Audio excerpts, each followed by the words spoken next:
Moi, c'est Laurent. D'habitude, je fais des vidéos sur des films, juste pour le plaisir. Analyser des scènes, rigoler sur le choix absurde des persos. Bref, rien de bien sérieux, rien qui dépasse l'écran. Tout a commencé comme d'habitude. Des recherches, des notes, un script en cours. Et puis sans vraiment comprendre comment, l'ambiance a changé. Comme si quelqu'un ou quelque chose suivait mon avancée. Comme si chaque ligne que j'écrivais rapprochait un peu plus quelqu'un de moi. Mais cette fois, c'est pas un film. Cette fois, c'est autre chose. Et je ne sais pas pourquoi ça me tombe dessus. Je voulais juste parler de film, mais finalement, c'est trop tard pour moi. Mythe ou réalité? Putain, mais t'as décidé de devenir écrivain ou quoi, toi? Pourquoi tu gâches toujours tout, sérieux?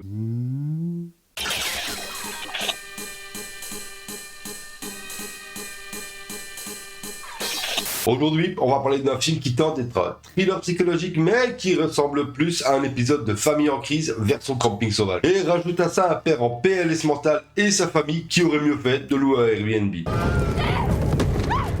Attache ta ceinture et sors l'anti-moustique parce qu'on plonge dans The Barrens ou The Forest. Et crois-moi, tu vas pas en sortir indemne. Genre, on va mourir d'ennui? Clairement, oui.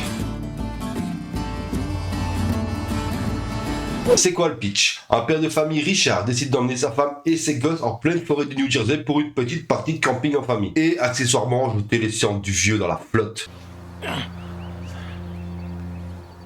Sauf qu'il commence à avoir des trucs et à devenir un petit peu... Un peu quoi? Bah, un peu barjot, soyons clairs. Oscar! Oscar!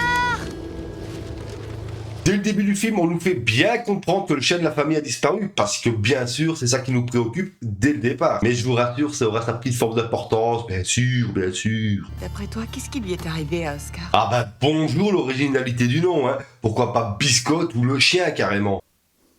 T'es censé dire une réplique là, hein? Oh là là, non, mais c'est à chier ce que t'écris, hein. Non, qu'est-ce que tu racontes? Non. Attends.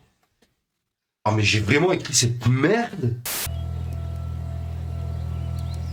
Le petit dernier de la famille, mais flemme de le présenter celui-là. C'est juste qu'à titre personnel, je déteste les gosses dans les films d'horreur. Et celui-là n'échappe pas à la règle. Désolé Bobby. Non, c'est Danny, abruti. Si t'es venu me casser les couilles, j'ai déjà l'autre derrière la caméra pour ça, hein. Hey, mais c'est toi qui m'as demandé de venir. Tu as de bons arguments, tu peux rester. Hein?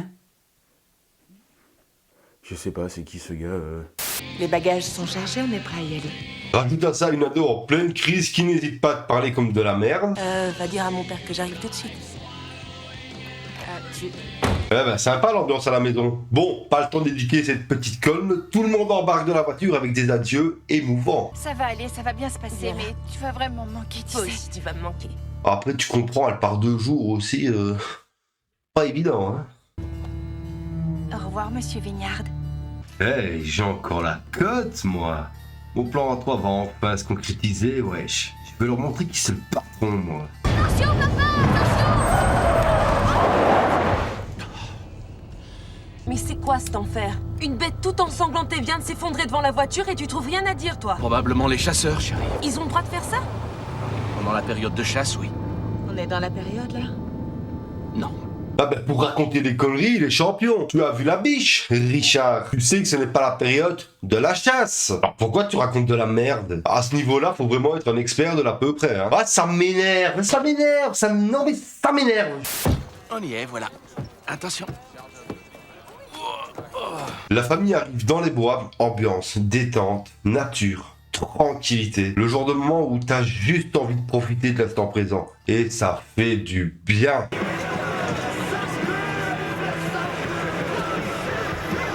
Ah, ça c'est con ça. Le mec pense faire une retraite coupée de tout pour se ressourcer en famille et il se retrouve dans une espèce de free party avec des punks à chiens là où la Witsis ou la Flo. Putain, le pauvre gars quoi.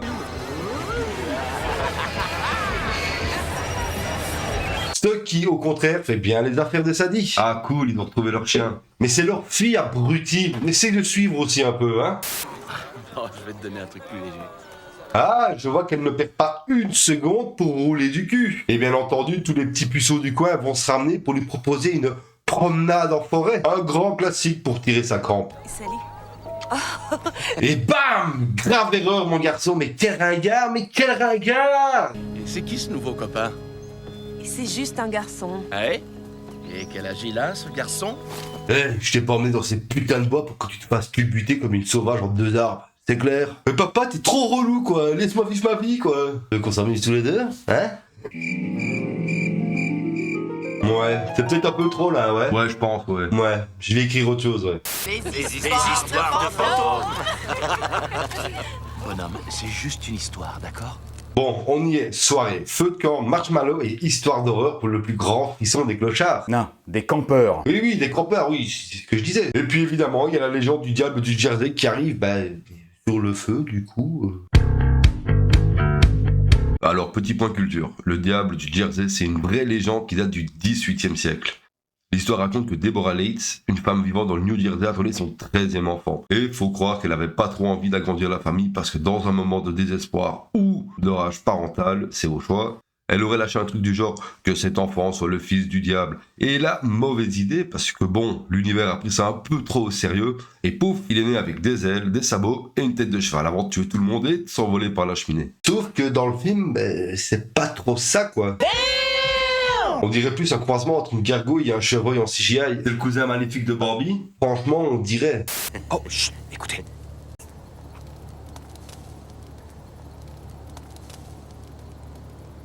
Ne faites aucun bruit, écoutez.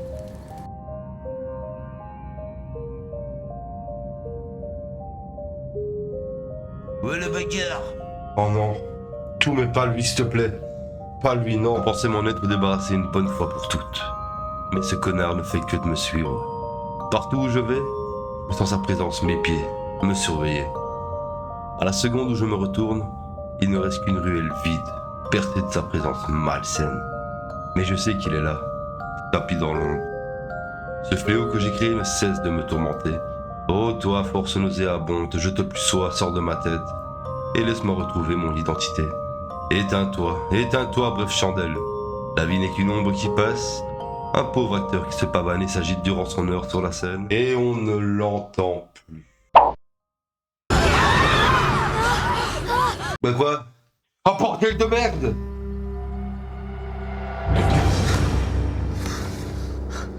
Bon, Richard commence son speedrun vers la folie. Il commence à voir des choses, il hallucine.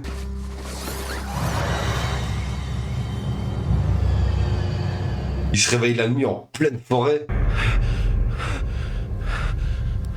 Il a fumé quelque chose pendant le feu de camp ou c'est le démon? Bah franchement, les deux sont possibles.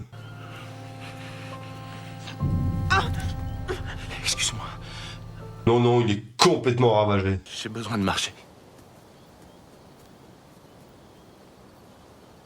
Mais qu'est-ce qu'il est parti foutre à pieds nus en plein milieu de la forêt, celui-ci? Laisse cette biche tranquille, Richard!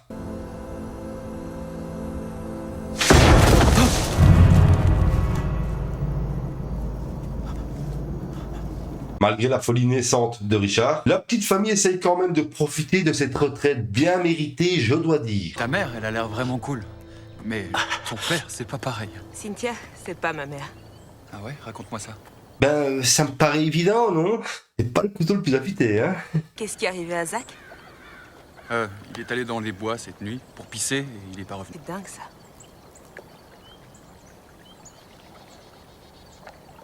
Elle a l'air plutôt satisfaite apparemment. Bon. Était-ce vraiment l'expression demandée par le réal?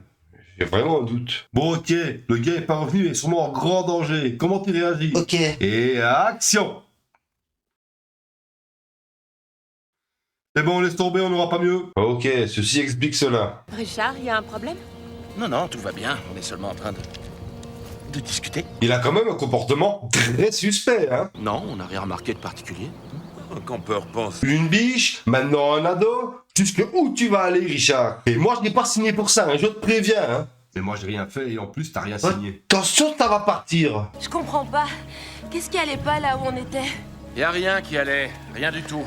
Putain, mais il en démord pas, hein. Il veut absolument aller se ressourcer loin de l'agitation et des clochards. Des campeurs, putain. Des campeurs, mais c'est ce que je disais, oui. Allez, un petit effort, on y est presque. D'accord. Fais attention. T'es sûr de savoir où tu vas, là? Tu sais, tu n'es pas obligé d'emmener tout le monde dans ta chute, mon bon Richard. Voilà, c'était de l'humour. Joue pas au con et pose ce couteau. Richard! Bon, j'avoue, je joue au con, mais sa psychose se renforce d'heure en heure et commence vraiment à devenir flippant. Je crois que tu devrais retourner au camp vite fait. En fait, je venais voir Sadie. Ah, mais c'est pas possible, hein! Jamais tranquille, hein! Qu'est-ce qu'il nous veut, celui-ci? T'as pas encore compris que le père était à moitié dingo? J'en peux plus, monsieur, faut que je tire un coup, là.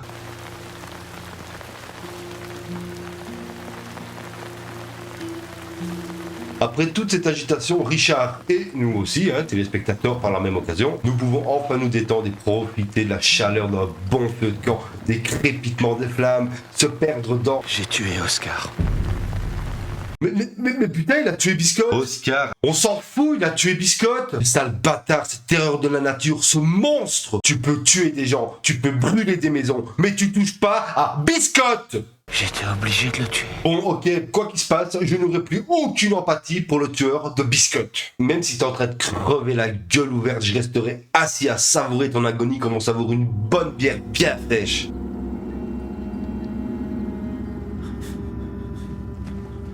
Un réveil pour Richard qui ressemble plus à un lendemain de cuite sévère, sauf que là, c'est pas la bouteille de rhum qui l'a fracassé.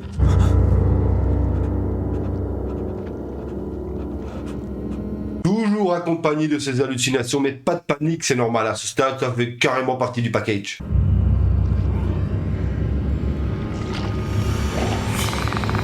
On change pas une équipe qui gagne, hein, mon champion? On l'a perdu, là? Attends, c'est que le début, on peut descendre bien plus profond. Le fond, c'est une illusion. Il y a toujours plus profond. On n'est pas sur un chemin. Danny! Attends, ne me dis pas qu'ils ont laissé Danny avec l'autre Maboule. Abuse quand même pas, il aime son fils et il veut le protéger. C'est vrai que j'exagère un petit peu. Dans le fond, Richard, ça reste un super bon gars, tu vois. Je suis sûr qu'il fera pas de mal à son fils.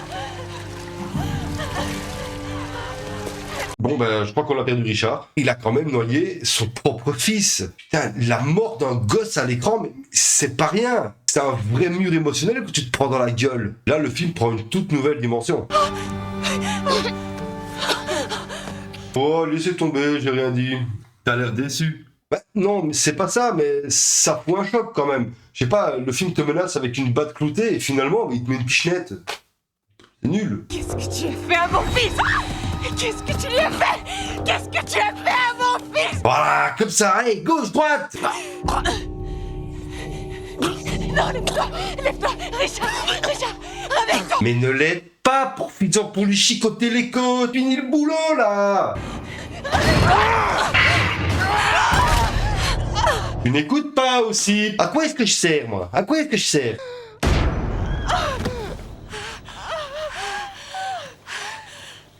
Mais bravo, ma petite Sadie, mais bravo! Tiens, voilà tes récompenses. Tu sais que t'es tout seul, là. Ouais, tu sais, si tu vas par là, t'existes pas non plus, en fait. Je te crois pas. On a trouvé un cadavre. Shérif, venez voir par là. Ah, les taux se resserrent, Richard. Quelque chose à dire pour ta défense? Ça y est, je l'entends, il est là. Il est là, juste là. Tout ça, c'est des conneries, Richard. Voilà, frère. C'est bon, je suis bien là, je suis bien. Tout ça, c'est des conneries, Richard. T'as les deux pieds dans la merde, maintenant faut assumer. Depuis que je suis tout petit, il me pourchasse. Mais bien sûr, pauvre petit bichon. En attendant, on va faire une petite sieste, hein, Richard? T'es d'accord? Allez, bouge pas, ça va aller vite, ça va aller vite. Bon, bah, une bonne chose de régler, hein? Richard? J'ai peut-être frappé un peu fort, là, non? C'était de la légitime défense. Ah ouais, c'est bien, ça, c'est bien. En plus, j'ai eu peur et tout. Mais alors, question qu'on va se poser pendant tout le film, mais est-ce que c'est réel ou est-ce que c'est dans sa tête? Le monstre, c'est toi. Suspense qui a duré 1h30 et qui te fait demander si le plus flippant c'était le diable du Jersey ou la dépression nerveuse du père. Je vous laisse découvrir ça par vous-même. Il faut que je me détache. Il sait où on est, il nous suit partout, il est là. Transpire fort, les garçons. On dirait Yann Solo en été. Elle était facile, celle-là.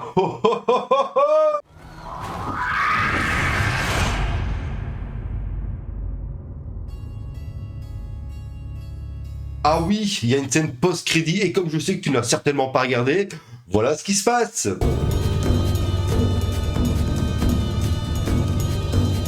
Sadie organise une battue et voilà. Waouh, quelle analyse de qualité. T'as vu ça? C'était pas un compliment, mec. Ah bon, merde.